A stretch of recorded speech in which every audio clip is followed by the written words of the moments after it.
ఋషి ప్రోక్తం ప్రేక్షకులకు నమస్కారం. నేను మీ బాలచంద్ర శర్మ, బృహస్పతి జ్యోతిష్యాలయం. ఇప్పుడు మనము అక్టోబర్ మాస ఫలితాల గురించి తెలుసుకుందాం. కన్యా రాశి వారు, ఈ యొక్క కన్యా రాశి వారికి ఈ యొక్క అక్టోబర్ మాసం చాలా అనుకూలంగా ఉందని చెప్పవచ్చు. స్థిరాస్తి విషయాలు, వృత్తి వ్యాపార విషయాలు, విద్యార్థులు, అలాగే ఉద్యోగానికి సంబంధించి, వివాహానికి సంబంధించి అందరికీ కూడా అధికమైనటువంటి మంచి ప్రతిఫలాలే గోచరిస్తూ ఉన్నాయి.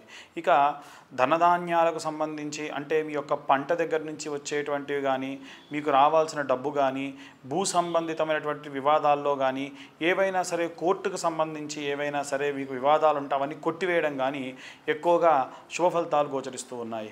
ఇక ఉద్యోగానికి సంబంధించి మీరు ఎప్పటి నుంచో ఎదురు చూస్తున్నటువంటి ఉద్యోగము మీ యొక్క దగ్గరికి రావడం జరుగుతుంది. మీరు దాని గురించి వెళ్ళాలా వద్దా, అసలు నిజంగా వచ్చిందా, మంచిగానే వచ్చిందా అనేటువంటి ఎంక్వైరీస్ చేసుకొని మీరు ముందుకు వెళ్ళాల్సినటువంటి పనికి వస్తుంది. కానీ ఖచ్చితంగా వచ్చేటువంటి అవకాశాన్ని సద్వినియోగం చేసుకోండి. ఇక కన్యారాశి వారికి సంబంధించి ఈ యొక్క నెలలో ప్రథమంలో వచ్చేటువంటి 3 వారాలు చాలా అద్భుతంగా ఉన్న ఆఖరి వారం మటుకు కాస్త ఇబ్బందికరమైనటువంటి వాతావరణం, అంటే అంతా అనుకూలంగా జరుగుతుందన్న సమయంలో ఆ ఒక్క వారం మటుకు కాస్త ఇబ్బంది పెట్టేటువంటి సంఘటనలు ఎక్కువగా జరుగుతాయి.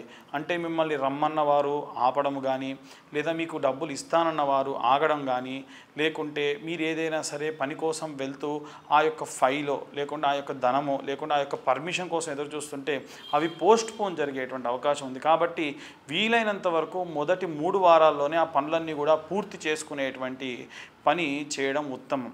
ఇక ఈ రాశివారు ఈ యొక్క మాసంలో ప్రత్యేకంగా ఏవైనా సరే మంత్రోచ్చారణ చేయాలి అంటే ఏం చేయవచ్చు అంటే, ప్రత్యేకంగా కనకదారాస్తవ స్తోత్రాన్ని ఈ యొక్క మాసంలో మీరు అధికంగా పఠించడం మంచిది. అమ్మవారికి సంబంధించినటువంటి అవతారాలు 9 అవతారాలు శరన్నవరాత్రుల్లో కూడా మహాలక్ష్మి అమ్మవారికి సంబంధించినటువంటి అవతారం వచ్చినప్పుడు 108 నాణములతోని అష్టోత్తరానికి సంబంధించినటువంటి ఆ యొక్క అష్టోత్తర పూజ చేయడం ఉత్తమము. అవి ఎన్ని రూపాయలతో చేయాలి? రూపాయి, 2 రూపాయల, మేము చెప్పినటువంటిది 108 నాణెములు. ఆ నాణెములు ఇప్పుడు చలామణిలో ఉండాలి. అర్ధ రూపాయలు, పావులాలు ఉండవు కదండి, కాబట్టి వద్దు. రూపాయి, 2, 5, ఈ 10 రూపాయల నాణెములు మీ ఇష్టం.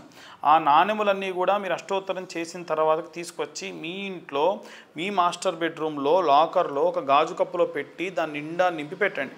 ఇలా చేయడం వల్ల మీకు ధనానికి సంబంధించి, పనులకు సంబంధించి దిగ్విజయవంతంగా పూర్తయ్యేటువంటి అవకాశం ఉంది. ఈ మహాలక్ష్మి అమ్మవారి అవతారం రోజున దేవాలయంలో కానీ లేదా ఆ యొక్క మండపంలో కానీ మీరు ప్రత్యేకంగా ఏమైనా సరే మేము రెమెడీ చేయొచ్చు అంటే అమ్మవారికి చీరను సమర్పించండి. మీరు తిరిగి ఆ చీరను తీసుకువెళ్లకుండా అమ్మవారికి కట్టి పెట్టేయమన్నా పర్లేదు, లేదు తిరిగి మళ్ళీ మీరు తీసుకున్నా పర్వాలేదు, అది మీ ఇష్టము. ఇక ప్రత్యేకంగా ఈ రాశివారు ఈ మాసములో నడుస్తున్నప్పుడు కాస్త జాగ్రత్త వహించడం మంచిది. భూమి మీద ఏవైనా నూనె కానీ లేదైనా ఏదైనా వాహనములు కానీ ఏవైనా కొచ్చగా ఉన్న కొసువుల వల్ల, అంటే ఒక మూలలో షార్ప్గా ఉన్న వాటి వల్ల దెబ్బలు తగిలేటువంటి అవకాశం అధికంగా ఉంది. కాస్త జాగ్రత్త వహిస్తూ నడవడం మంచిది. ఎక్కువ ఏజ్ వాళ్ళు, అంటే 60 సంవత్సరాలు దాటిన వాళ్ళందరూ కూడా కాస్త ఎక్కువ జాగ్రత్త వహించండి. బోన్స్ లాంటివి ఏవైనా సరే విరిగేటువంటి అవకాశం ఉంది. కాబట్టి నడిచేప్పుడు సహాయం తీసుకొని నడవండి, కర్ర సహాయం తీసుకొని నడవండి. ఇది ఎవరిని విమర్శించడమో ఇంకేదో కాదు, మీ మంచి కోసము నేను డెప్త్గా తెలుసుకొని చెప్పేటువంటి విషయము. ఇక ఈ రాశి వారికి ప్రత్యేకంగా ఏవైనా సరే అర్చనాది కార్యక్రమాలు చేయాలని ఇంతకు ముందే చెప్పాను. అమ్మవారి యొక్క అవతారం రోజున 108 నాణెములతోని అమ్మవారికి అష్టోత్తరం చేయాలి. కనకదారాస్తవ స్తోత్రాన్ని 11 మార్లు ఈ నెలలో చదివితే చాలు. 11 సార్లే కదండి, ఆఖరి వారంలో చదివేద్దాం అనుకునే వాళ్ళు కూడా చాలామంది ఉంటారు. కనీసం వారంలో 3 సార్లు చదవడం వల్ల విశేషమైనటువంటి ప్రతిఫలాలు దక్కుతాయి. ఇక వివాహం కోసం ఎదురు చూస్తున్న వాళ్ళు ఎవరైతే ఉన్నారో, మీరు తీసుకున్న నిర్ణయం మంచిదే, అంతకు ముందు వద్దనుకున్న సంబంధం మంచిదే, ఇప్పుడు తీసుకోబోయేటువంటి నిర్ణయానికి విషయానికి వస్తే ఇప్పుడు ఎవరైతే అబ్బాయిని మీరు చేసుకోవాలనుకుంటున్నారో అది మంచిదే. ఆ డెసిషన్ని తొందరగా తీసుకోండి. నవంబర్ ఆఖరి వరకల్లా వివాహం జరిగేటువంటి అవకాశం ఎక్కువగా ఉంది. ఈ యొక్క రాశి వారికి సంబంధించి ప్రత్యేకంగా తీసుకోవాల్సినటువంటి నియమాల విషయాలకు వస్తే, రుద్రాక్షమాల మగపిల్లలైతే రుద్రాక్షమాల, ఆడపిల్లలైతే ముత్యాల దండను మెడలో వేసుకోవడము విశేషంగా చెప్పదగినటువంటి విషయము. ఈ రాశి వారందరూ కూడా ఎలాంటి దుస్తులు ధరించాలి అనంటే కాస్త ఖాదీ రంగు, అంటే ఇప్పుడు నేను వేసుకున్నటువంటి ఈ షర్ట్ కలర్ అనుకోండి, ఈ రంగులో ఉండేటువంటి చీరలు కానీ, మగపిల్లలైతే షర్ట్స్ కానీ కుర్తాలు కానీ కుట్టించుకొని ధరించడం ఉత్తమమైనటువంటి విషయం. ఇక ఈ రాశి వారికి సంబంధించి దూర ప్రయాణాలకు వెళ్ళే అవకాశం ఉంటే కనుక కాస్త జాగ్రత్త వహించండి. ఏవైనా పుణ్యక్షేత్రానికి వెళ్తే మగవారు ఒక్కలే కాకుండా మీ భార్యతోని వెళ్ళే ప్రయత్నం చేయండి. స్నేహితులతోని వివాహం ముందు వెళ్తారండి, వివాహం అయిన తర్వాతకి భార్యతోనే వెళ్ళాలి. ఒక్కరే అలా వెళ్ళిపోవడం లాంటివి చేయడం మంచిది కాదు. ఇక ప్రత్యేకంగా దూర ప్రయాణాలు చేస్తున్నప్పుడు ఆరోగ్యపరమైనటువంటి సమస్యలు వచ్చే అవకాశం ఉంది. దానికి సంబంధించి జాగ్రత్త వహిస్తూ ప్రయాణం చేయడం ఉత్తమము.